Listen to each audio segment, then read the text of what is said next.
You know the old saying, the only things certain in life are death and taxes? Well, hold on to your hats, folks, because the US Treasury just took that saying a little literally. Turns out, they've been busy recovering millions of dollars from dead people. Yes, you heard that right. Dead people. It's like a heist movie, but instead of robbing a casino, they're raiding the afterlife. Now, before you start picturing government agents chasing ghosts through graveyards, let me explain. The Treasury discovered that millions of dollars in federal payments were sent to people who were, shall we say, no longer among the living. We're talking Social Security checks, tax refunds, stimulus payments, the works. It's a bureaucratic blunder of epic proportions, and for once the government decided to do something about it.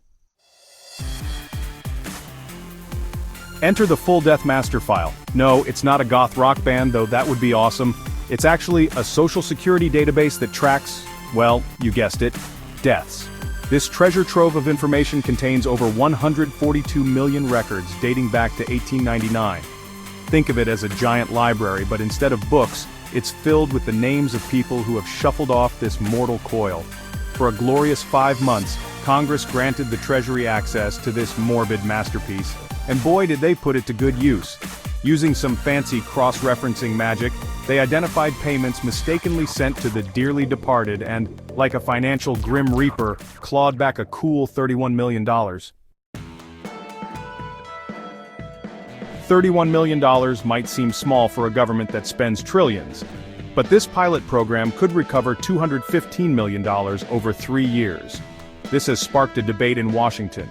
Some lawmakers want permanent access to the Death Master file to prevent waste and fraud. So what have we learned today?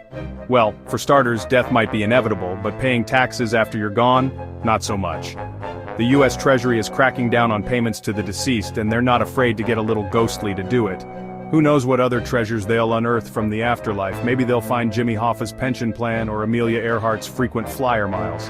One thing's for sure, when it comes to collecting money, not even death can stop the long arm of the law.